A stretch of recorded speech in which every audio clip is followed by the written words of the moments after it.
Di negeri Mesopotamia yang subur, fajar peradaban baru menyingsing bersama sebuah misteri yang diselimuti kabut mistis. Kush, cucu dari Nabi Nuh, telah menghembuskan napas terakhirnya hanya sehari setelah ia berbagi ranjang dengan istrinya yang jelita, Semiramis. Kematian yang mendadak ini meninggalkan Semiramis dalam posisi yang rentan, namun sekaligus memungkinkannya untuk merajut narasi yang akan mengubah sejarah dunia. Saat perutnya mulai membesar, ia tidak berbicara tentang duka, melainkan tentang mukjizat. Di tengah pasar-pasar Babilonia yang ramai, ia memproklamirkan bahwa janin yang dikandungnya bukanlah hasil benih manusia biasa, melainkan cahaya suci yang turun dari langit. Ia mengklaim dirinya tetap suci, seorang perawan yang terpilih oleh kekuatan gaib untuk membawa sang penyelamat ke dunia. Ketika tangisan bayi laki-laki itu pecah, ia diberi nama Namrud. Sejak detik pertama menghirup udara bumi, Namrud tidak pernah mengenal sosok ayah.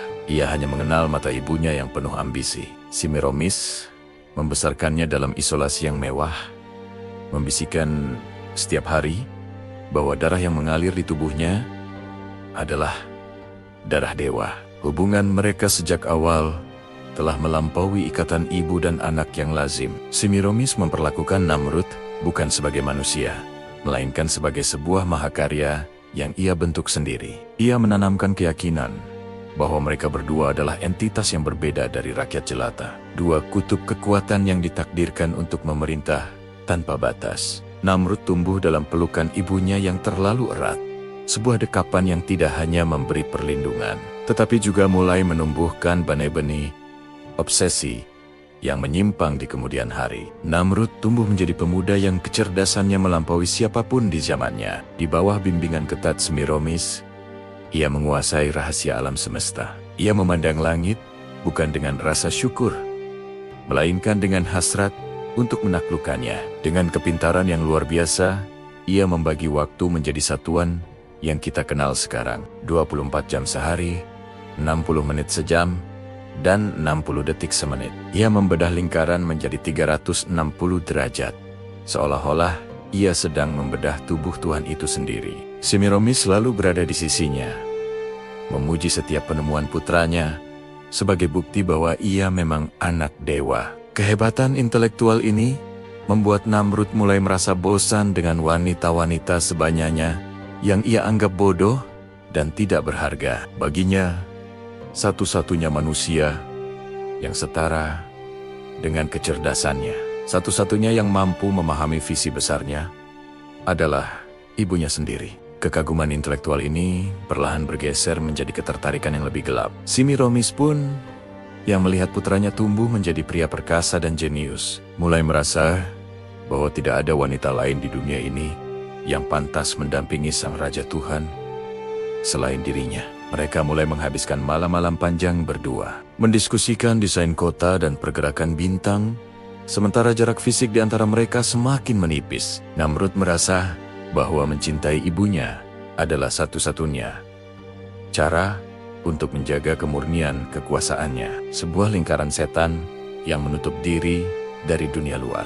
Kemegahan Babilonia mulai terbangun dari keringat jutaan budak di bawah perintah Namrud, sang arsitek agung. Ia memperkenalkan teknologi batu bata yang dibakar, menciptakan struktur yang tak tergoyahkan oleh zaman. Di lembah Tigris dan Eufrat, ia membangun sistem irigasi yang begitu kompleks, hingga tanah yang kering berubah menjadi keben-keben hijau yang melimpah.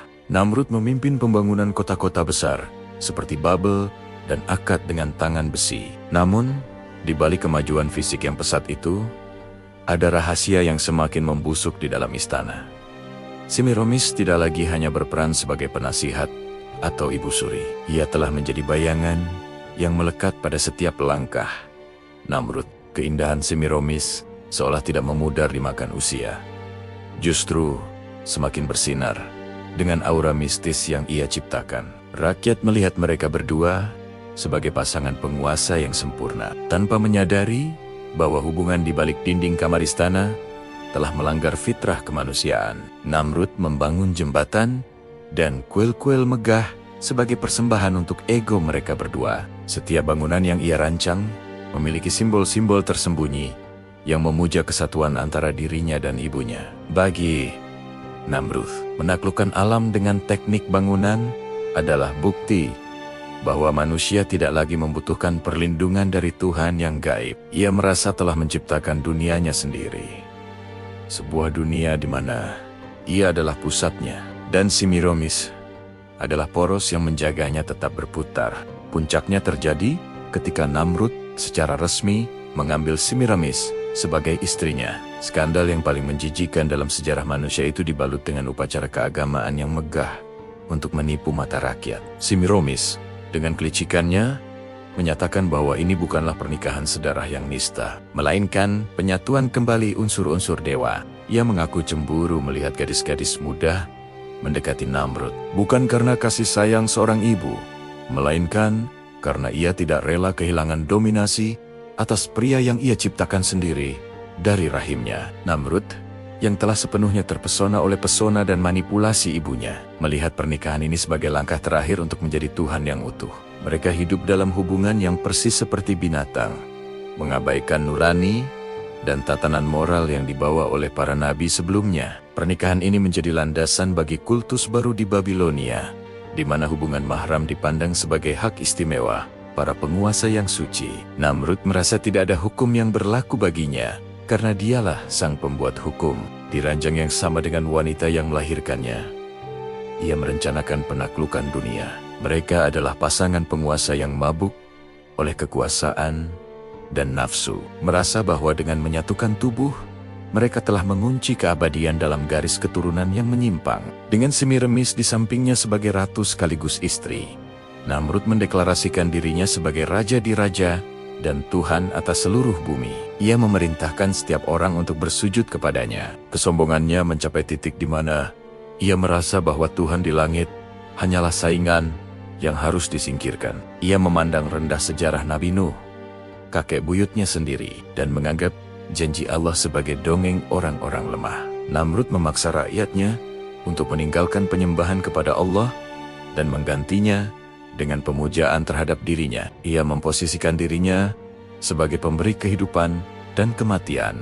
Di istananya, ia sering mengadakan demonstrasi di mana ia membunuh satu orang dan membiarkan satu orang lainnya hidup, hanya untuk menunjukkan bahwa ia memiliki kuasa atas nyawa manusia. Semiramis mendukung penuh klaim ini, menyebarkan ajaran bahwa suaminya adalah reinkarnasi dari kekuatan matahari. Mereka menciptakan sistem pemerintahan yang totaliter, di mana setiap aspek kehidupan rakyat diatur oleh keinginan mereka. Namrud percaya bahwa karena ia mampu memprediksi pergerakan bintang dan mengendalikan aliran sungai, maka ia lebih tahu tentang nasib manusia daripada pencipta yang jauh di atas sana. Kesombongan ini menjadi kegilaan yang kolektif, menyelimuti Mesopotamia dalam kegelapan spiritual yang sangat pekat. Ambisi Namrud untuk menantang langit diwujudkan melalui pembangunan Menara Babil.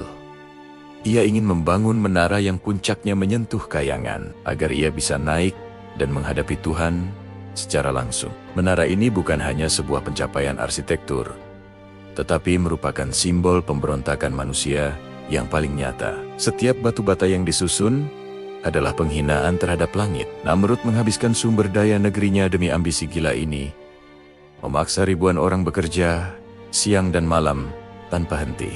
Di puncak menara yang setengah jadi, Namrud dan Semiramis sering berdiri memandang ke bawah, merasa bahwa mereka telah berhasil melampaui batas kemanusiaan. Mereka merasa semakin tinggi menara itu tegak, semakin kecil kekuasaan Tuhan di mata mereka.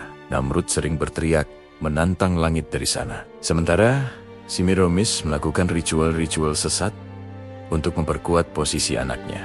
Menara ini menjadi saksi bisu dari hubungan mereka yang semakin gelap. Di tempat tinggi itulah mereka merasa bebas dari segala aturan moral bumi, melakukan kemaksiatan di tempat yang mereka klaim sebagai gerbang menuju surga. Bagi Namrud, menara ini adalah tangga menuju takhta ilahi yang ingin ia rebut. Namun, keangkuhan manusia selalu memiliki batas. Allah tidak membiarkan kesombongan Namrud berlanjut tanpa peringatan. Dalam satu malam yang mengerikan, Menara Babil yang menjadi kebanggaan Namrud dihancurkan oleh kekuatan yang tak terlihat. Bukan hanya bangunannya yang runtuh, tetapi pondasi komunikasi rakyatnya pun ikut hancur. Sebelum kejadian itu, seluruh rakyat Mesopotamia berbicara dalam bahasa Suryani yang satu. Namun, sebagai hukuman, Allah memecah bahasa mereka menjadi 72 bahasa yang berbeda. Tiba-tiba, para pekerja tidak bisa memahami instruksi satu sama lain. Kekacauan meledak di seluruh negeri. Namrud mendapati dirinya berteriak dalam bahasa yang tidak lagi dipahami oleh pengawal setianya. Semiramis mencoba menenangkan massa. Namun kata-katanya terdengar seperti gumaman asing. Proyek pembangunan menara itu terhenti seketika, menyisakan puing-puing kesombongan yang berserakan. Namun, bukannya bertaubat, Namrud justru semakin marah.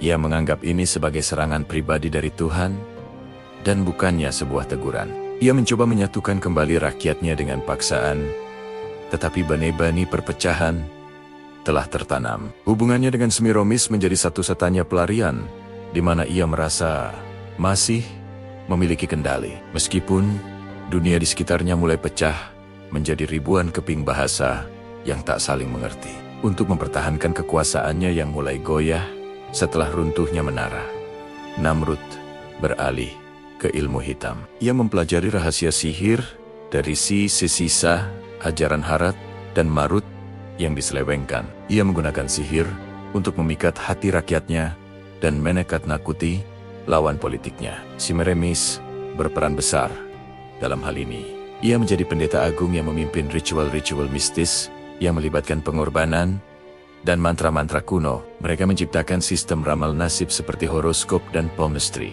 meyakinkan manusia bahwa masa depan ada di tangan mereka sendiri, bukan di tangan Tuhan. Dan Gansir Namrud menciptakan ilusi-ilusi kehebatan yang membuat rakyat kembali bertekuk lutut. Ia menggunakan benda-benda langit bukan untuk ilmu pengetahuan, melainkan untuk menyesatkan jiwa-jiwa yang haus akan bimbingan. Hubungan Namrud dan ibunya semakin dalam, terjerumus dalam praktik-praktik okultisme yang mengerikan.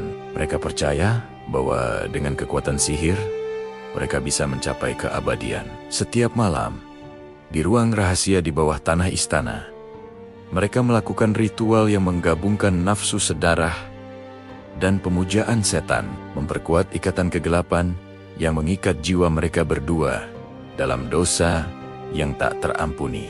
Di bawah pemerintahan Namrud, moralitas runtuh sepenuhnya. Ia memulai era di mana hawa nafsu adalah satu-satunya hukum yang diakui. Karena raja mereka sendiri menikahi ibunya, rakyat merasa bebas untuk melakukan segala jenis kemungkaran. Pesta-pesta pora yang diiringi seks bebas dan minuman keras menjadi pemandangan sehari-hari di Babilonia. Namrud bangga dengan gelar dewa anggur yang disandangnya. Ia berpendapat bahwa Tuhan yang gaib adalah lemah karena tidak bisa memberikan kenikmatan duniawi secara instan.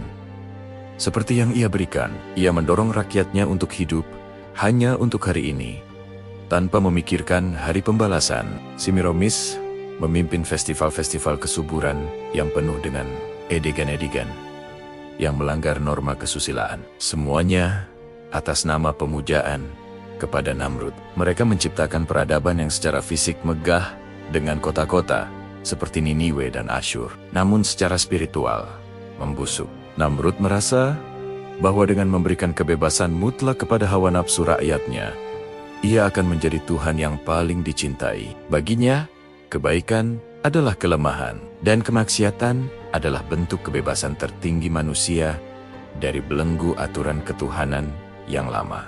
Suatu hari, kesombongan Namrud mencapai puncaknya yang paling menggelikan. Ia memutuskan untuk melakukan eksperimen untuk membuktikan bahwa Tuhan telah mati. Ia naik ke sebuah tempat tinggi dan melepaskan anak panah ke arah langit dengan segenap kekuatannya. Atas izin Allah sebagai ujian baginya, anak panah itu jatuh kembali ke bumi dengan ujung yang berlumuran darah.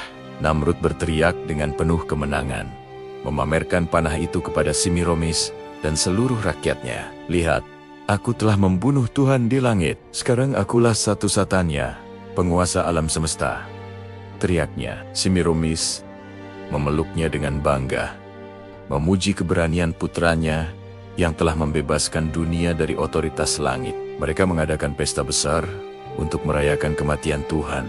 Namrud benar-benar percaya pada tipu daya itu, atau mungkin ia tahu itu hanya sandiwara, namun membutuhkannya untuk meyakinkan rakyatnya. Tindakan ini sangat mirip dengan apa yang akan dilakukan oleh Yajuj dan Makjuj di akhir zaman. Di kamar pribadi mereka, Namrud dan Semiramis merayakan kemenangan itu dengan cara yang semakin menyimpang, merasa bahwa sekarang tidak ada lagi mata di langit yang mengawasi dosa-dosa mereka. Namun, jawaban Tuhan atas tantangan Namrud bukanlah dengan petir atau gempa bumi, melainkan dengan makhluk yang paling hina. Ketika Namrud mengumpulkan bala tentaranya yang tak terhitung jumlahnya untuk menunjukkan kekuatan, Allah mengirimkan segerombolan nyamuk. Jutaan serangga kecil itu menutupi langit, menggelapkan matahari Babilonia. Tentara Namrud yang perkasa, yang dipersenjatai dengan pedang dan perisai terbaik, tidak berdaya melawan gigitan makhluk kecil tersebut. Banyak dari mereka yang tewas karena infeksi dan serangan yang tak henti-hentinya. Di tengah kekacauan itu, seekor nyamuk kecil yang lemah terbang menuju sang Raja Tuhan tanpa bisa dicegah oleh pengawal atau sihir Semiramis. Nyamuk itu masuk ke dalam lubang hidung Namrud dan merayap naik menuju otaknya. Sang raja yang baru saja mengklaim telah membunuh Tuhan, kini tersungkur hanya karena satu serangga. Semiramis hanya bisa memandang dengan ngeri saat putranya mulai mengerang kesakitan, memegangi kepalanya yang terasa seperti akan meledak. Penderitaan Namrud berlangsung selama ratusan tahun, menurut beberapa riwayat, atau setidaknya dalam waktu yang sangat lama, yang menyiksa. Nyamuk di dalam kepalanya terus berdengung dan menggigit seraf-serif otaknya. Rasa sakit itu begitu tak tertahankan, sehingga Namrud hanya bisa merasa tenang jika kepalanya dipukul. Ia meminta pengawal dan bahkan istrinya, Semiramis, untuk memukul kepalanya berkali-kali. Sang Tuhan yang dulu disembah, kini memohon-mohon untuk dipukuli dengan sandal atau kayu setiap hari.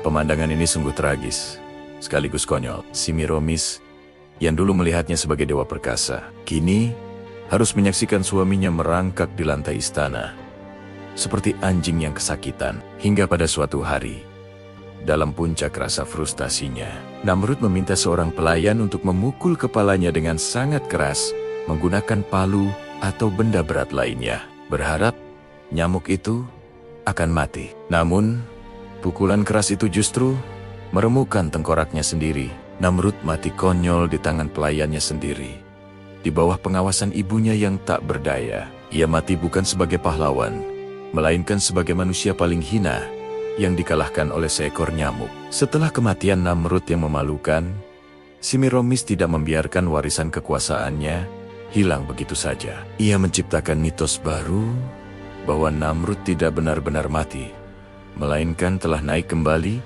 menjadi dewa matahari. Untuk menutupi fakta bahwa Namrud mati karena nyamuk, ia menyebarkan ajaran tentang Trinitas Dewa, Osiris, Isis, dan Horus, yang sebenarnya adalah refleksi dari dirinya dan Namrud. Ia memperkenalkan simbol pohon cemara evergreen sebagai lambang kehidupan abadi Namrud. Tradisi memberikan bingkisan di bawah pohon dan memuja tanaman hijau dimulai dari sini untuk memperingati kelahiran sang Raja Tuhan. Semiramis juga mempopulerkan simbol mistletoe sebagai alat kelamin kayu oak untuk ritual kesuburan yang memperkuat kenangan akan hubungan sedarah mereka. Ajaran-ajaran pagan Babilonia ini, yang mencakup penyembahan matahari, ular, dan api, terus meresap ke dalam berbagai budaya dan agama di masa depan dengan nama yang berbeda-beda. Semiramis menghabiskan sisa hidupnya untuk memastikan bahwa dosa besar yang ia bangun bersama putranya tetap disembah oleh manusia sebagai sesuatu yang suci, meninggalkan noda hitam dalam sejarah peradaban manusia yang masih bisa dirasakan gaungnya hingga hari